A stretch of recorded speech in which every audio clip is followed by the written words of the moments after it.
Hello and welcome back to our YouTube channel viewers. So बच्चों, आज मैं आपके साथ एक इम्पोर्टेंट खबर शेयर करने वाली हूँ जिसमें आईसीएसई और आईएससी ने अपने जो एग्जाम का पैटर्न है, जो क्वेश्चनिंग का पैटर्न है, उसमें थोड़े बदलाव किए हैं। तो प्लीज वीडियो को एंड तक जरूर देखना और ध्यान से सुनना मैं जो कुछ भी आपको बता रही हूँ। तो एक तो फिर बच्चों वीडियो को स्किप मत करिएगा और एंड तक ज़रूर देखिएगा, क्योंकि एंड में मैं इम्पोर्टेंट अनाउंसमेंट बताऊँगी आपको जो आपके लिए बहुत ही फ़ायदेमंद होगी। तो एक चीज़ तो ये है कि ये चेंजेस का फ़ायदा क्या है? क्या क्या फ़र्क पड़ेगा इससे? तो सीआईएससीई ने हाल में एक अनाउंसमेंट की कि 2024 के बोर्ड के एग्ज़ाम में क्रिटिकल थिंकिंग क्वेश्चंस को बढ़ावा दिया जाएगा।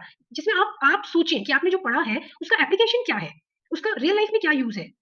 और ये सवाल आपको रूट लर्निंग और मेमोराइज़ेशन और सिर्फ फैक्ट याद करते रहने की आदत से बाहर निकालने के लिए है बेसिकली। और इससे क्या होगा कि आपको कॉन्सेप्ट्स की बहुत ही डीप अंडरस्टैंडिंग होगी और उसका एक्चुअल एप्लीकेशन आपको ठीक से समझ आएगा।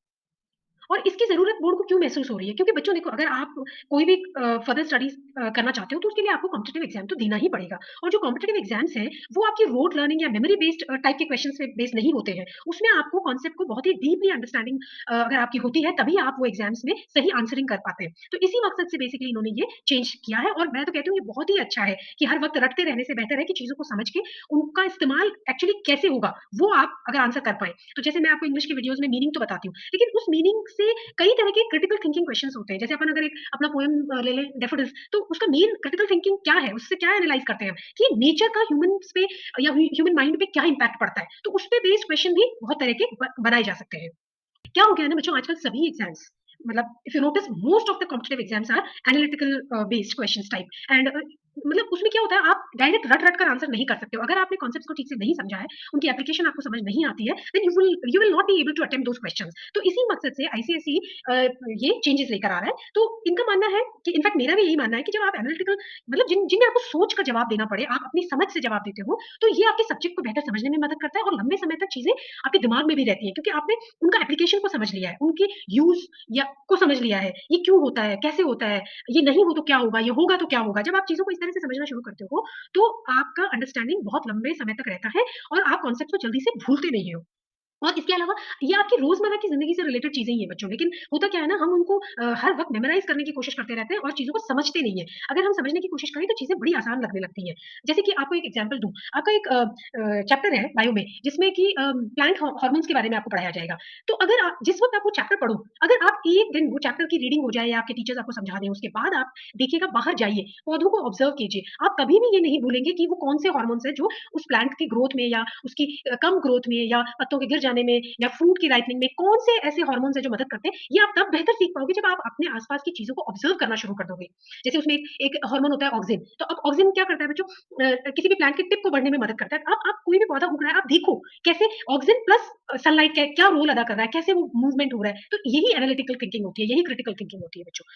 तो आप पर असर की बात की जाए तो देखो बच्चों, इसका मेन मकसद तो आपकी ही जो एबिलिटीज़ है या कैपेबिलिटीज़ है, उनको डेवलप करना ही इसके पीछे मेन मकसद है। तो इसमें क्या होगा कि आपके जो एनालिटिकल स्किल्स है ना, अगर वो इम्प्रूव होंगे ना, तो आपकी ओवरऑल अंडरस्टैंडिंग ही इम्प्रूव हो जाएगी। आपकी सब्जेक्ट की समझ बेहतर हो जाएगी। आप सब्जेक्ट्स को पसंद करने लगेंगे, अगर आप उन्हें समझ कर पढ़ने की कोशिश करेंगे। कब क्रिटिकल थिंकिंग और रीज़निंग को जो प्रैक्टिस करते हो ना जब आप, क्रिटिकल थिंकिंग मतलब क्यों, कब, कैसे, ये यही आपकी क्रिटिकल थिंकिंग है कि जो भी आप पढ़ रहे हो उसके पीछे के लॉजिक को समझो कि ये इसका क्या एप्लीकेशन है, ये क्यों है ऐसा? तो ये सब जब आप करने लगते हो ना, तो आपका पूरा का पूरा स्टडी पैटर्न ही चेंज हो जाएगा, आपकी समझ ही पूरी चेंज हो जाएगी और इससे होगा क्या कि आपके आंसर राइटिंग भी बहुत सुधरेगी, क्योंकि चीज़ें आपने समझ-समझ कर पढ़ी है। तो आपको सबसे पहला काम जो करना है वो यही है कि रटिए मत। हाँ, कुछ चीज़ें होती हैं जिन्हें याद करना ही पड़ता है, जैसे आप केमिस्ट्री में कुछ चीज़ें होंगी जिन्हें आपको याद करना ही होगा और कोई ऑप्शन नहीं है। लेकिन फिर भी बहुत सारा ऐसा कंटेंट होता है जिसको रटने की ज़रूरत नहीं होती, समझने की ज़रूरत होती है। और समझने का मतलब ये नहीं कि याद तो करना ही पड़ता है बच्चों को, लेकिन उनका एप्लीकेशन को समझ-समझ के करो आप। आप अपने आस-पास की चीज़ों को ऑब्ज़र्व करना शुरू करो। जैसे मैंने आपको डैफ़ोडिल्स पोएम पढ़ाया।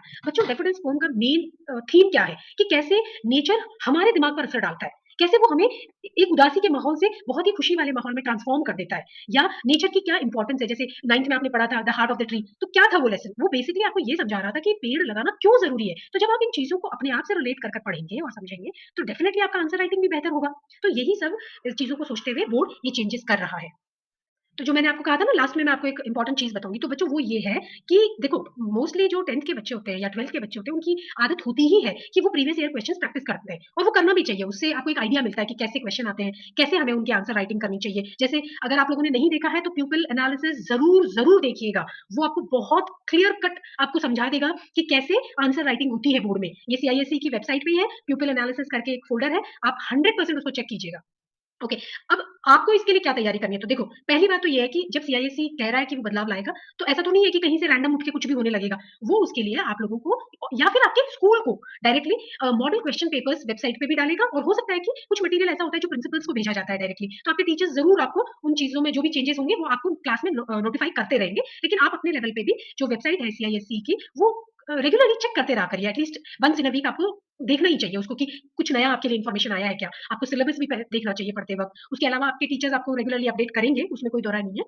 लेकिन फिर भी एक तो आप मॉडल क्वेश्चन पेपर्स जब भी सीआईएससी अपलोड करे, जो नया पैटर्न लेकर आने वाली है, वो ज़रूर डाउनलोड करना, चीज़ों को समझना।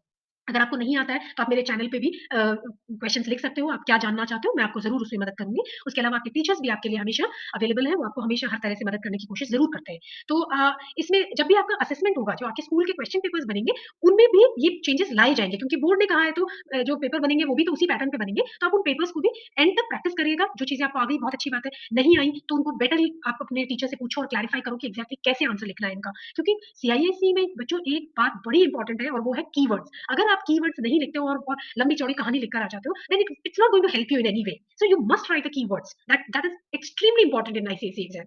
तो इसके अलावा आपको सफिशिएंट प्रैक्टिस दी जाएगी। बोर्ड आपको इतना मटेरियल प्रोवाइड करेगा आपको या आपके स्कूल को कि आपको प्रैक्टिस हो। लेकिन मैं आपको ये इन्फॉर्मेशन क्यों दे रही हूँ? ताकि आप जब पढ़ रहे हो, तो सिर्फ रटने पर ध्यान ना दो, आप उन्हीं चीज़ों को समझो, उनको उनकी एप्लीकेशन को समझो। जब भी आप कुछ नया पढ़ते हो, तो अपने आस-पास भी उन चीज़ों को ऑब्ज़र्व करो, ठीक है? तो इससे क्या होगा कि आपको चीज़ों को लंबे समय तक याद रखने में आसानी रहेगी, कॉन्सेप्ट्स डिफिकल्ट नहीं लगेंगे। तो रेगुलर पढ़ाई तो बहुत ज़रूरी है, ये तो आप सबको पता है। उसके अलावा कॉन्सेप्ट्स को समझना भी है और जो भी आपके जो बदलाव होते हैं ना बच्चों, वो बेसिकली जो नए टाइम के अनुसार जो भी चेंजेस ज़रूरी है एजुकेशन सिस्टम में, उसके लिए किए जाते हैं। तो आप एक तो वेबसाइट देखना बिल्कुल मत भूलिएगा, तो ताकि आपको जो भी लेटेस्ट इन्फॉर्मेशन है, वो आपको मिलती रहे और आप लोग अपडेटेड रहेंगे।